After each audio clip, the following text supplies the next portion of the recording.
আজকে 26শে মার্চের অনুষ্ঠান, এটা আলোচনা। আজকে আরেকটি কালো দিন, কালো রাত্রি, যে কথাটা যেন আমরা কখনোই ভুলে না যাই। 25শে মার্চের এই রাত্রে পাকিস্তান হানাদার বাহিনীর, তাদের সেনাবাহিনী অপারেশন সার্চলাইট নাম দিয়ে রাতের অন্ধকারে ঝাঁপিয়ে পড়েছিল বাঙালিদের উপরে, ঝাঁপিয়ে পড়েছিল ঢাকা বিশ্ববিদ্যালয়ে, ঝাঁপিয়ে পড়েছিল জগন্নাথ বিশ্ববিদ্যালয়ে, রাজারবাগে, পিলখানায় বিডিআরের, এবং তারা অসংখ্য মানুষকে সেদিন হত্যা করেছিল। এই কথাটা যেন আমরা কখনো ভুলে না যাই। সেই কালো রাত্রির কথা আমাদেরকে প্রত্যেককে মনে রাখতে হবে, যে পাকিস্তান সেনাবাহিনী সেই হত্যাযজ্ঞ করেছিল, তার জন্য আজ পর্যন্ত কিন্তু ক্ষমা চায় নাই।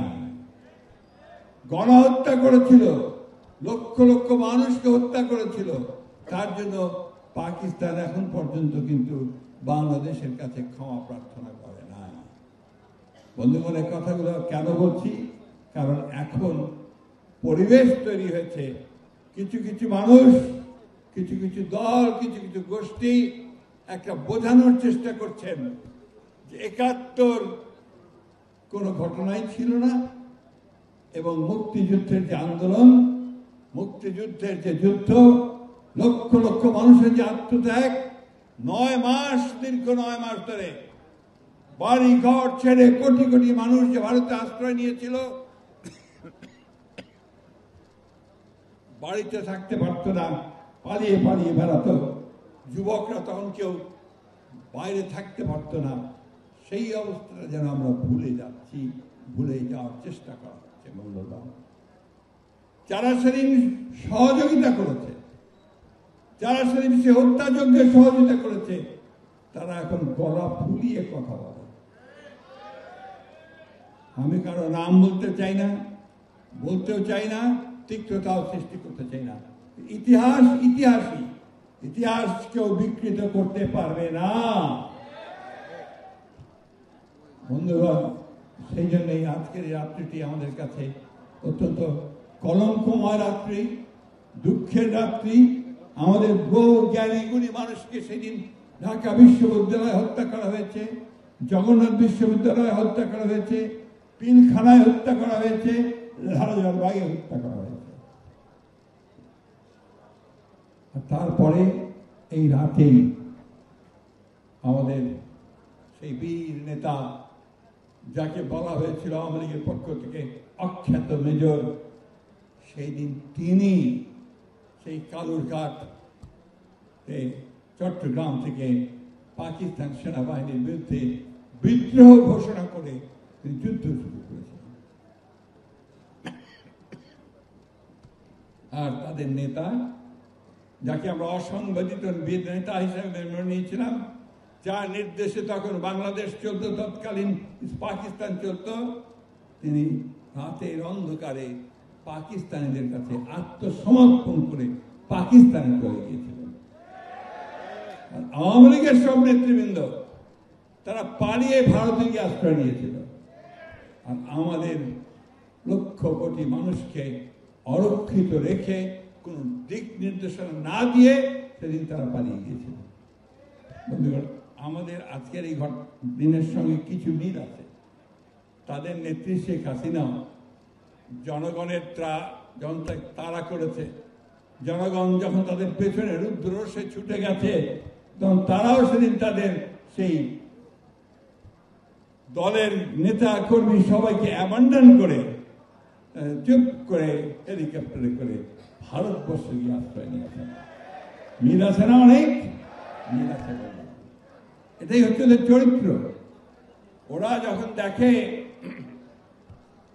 যে জনগণ ক্ষেপে উঠছে, রুষে উঠেছে, আর সামলানো যাচ্ছে না, তখন তারা পালিয়ে যায়, মানুষকে পুরোপুরিভাবে একেবারে অরক্ষিত রেখেই পালিয়ে যায়। বন্ধুগণ, 1971 সাল আমাদের জন্য, আমরা যারা 1971 সালের স্বাধীনতা যুদ্ধ করেছি, আমরা যে একটা স্বাধীন ভূখণ্ড ছিনিয়ে নিয়ে এসেছি, পাকিস্তানের শোষণ, নিপীড়ন, নির্যাতন থেকে, তাদের হাত থেকে বের করে আমরা যখন একটা স্বাধীন মুক্ত বাংলাদেশ তৈরি করার জন্য যুদ্ধ শুরু করেছি, আমাদের কাছে নিঃসন্দেহে এটা অত্যন্ত আবেগের, অত্যন্ত আমাদের হৃদয়ের একটা যন্ত্রণার মধ্য দিয়ে আসা একটা ঘটনা। আমরা এটাকে ভুলতে পারি না। সেই জন্যই আমরা এটাকে সবসময় মনে রাখার চেষ্টা করি। শহীদ প্রেসিডেন্ট জিয়াউর রহমান সেদিন আমাদের দিক নির্দেশনা দিয়েছিলেন। আরেকজন মহান নারী, যার কথা আমি বারবার বলি, যিনি সেই দিন যখন শহীদ প্রেসিডেন্ট জিয়াউর রহমান ক্যান্টনমেন্ট ছেড়ে চলে গিয়েছিলেন, তার স্ত্রীকে একা ফেলে রেখে, দুটো ছোট সন্তানকে রেখে, তখন এই নারী সেদিন কিন্তু রুখে দাঁড়িয়েছিলেন। তিনি সৈনিকদের বলেছিলেন যে জিয়াউর রহমানের নির্দেশ ছাড়া তোরা অস্ত্র সমর্পণ করবে না।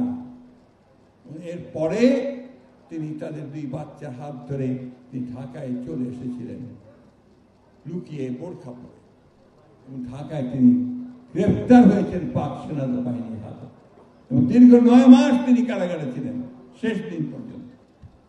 সেই জন্য আমি সবসময় বলে থাকি, প্রথম নারী মুক্তিযোদ্ধা যে কেউ থাকে সেটা হচ্ছে দেশনেত্রী বেগম খালেদা জিয়া। বন্ধুগণ, দীর্ঘ করব না, কিন্তু কতগুলো কথা বলার প্রয়োজন আছে। আমাদের পুরনো স্মৃতিগুলোকে নাড়িয়ে দিতে হবে। আজকাল জেনারেশন জানে না অনেকগুলো কথা। কত বড় ধৃষ্টতা তাদের যে তারা জিয়াউর রহমানকে নিয়ে পর্যন্ত প্রশ্ন করে। ধিক্কার তাদেরকে, যারা নিজের ইতিহাস জানে না, তারা জনগণের জাতির কোনো কল্যাণও করতে পারবে না। ইতিহাস জানতে হবে। আজকে একটা ভিন্ন প্রেক্ষিতে এই আমাদের স্বাধীনতা দিবস পালন করতে হচ্ছে। জিয়াউর রহমান সেই মানুষ যিনি সেনা ক্যান্টনমেন্ট থেকে এসেছিলেন, সৈনিক ছিলেন। তার তো গণতন্ত্র দেওয়ার কথা ছিল না, তার তো মিডিয়াকে স্বাধীনতা দেওয়ার কথা ছিল না। যাদের দেওয়ার কথা ছিল তারা দেয়নি। তারা 1972 থেকে 75 সাল পর্যন্ত যে রাষ্ট্র পরিচালনা করেছে, শাসন করেছে, সেটা শুধু দুঃশাসনের একটা সময় ছিল। সেদিনও 30,000 সৈনিক, যুবক, ছাত্রকে হত্যা করা হয়েছিল। সেদিনও সমস্ত পত্রিকা বন্ধ করে দেওয়া হয়েছিল। একদলীয় শাসন ব্যবস্থা বাকশাল প্রতিষ্ঠা করা হয়েছিল। এটা বারবার বলতে হবে, বারবারই কথা বলতে হবে, মনে করতে হবে। আওয়ামী লীগ কখনোই গণতন্ত্র বিশ্বাস করত না। আওয়ামী লীগ সবসময় গণতন্ত্রকে ধ্বংস করেছে। সুতরাং আওয়ামী লীগকে আর কোন গণতান্ত্রিক সুবিধা দেওয়ার কথা আমরা চিন্তা করতে পারি না।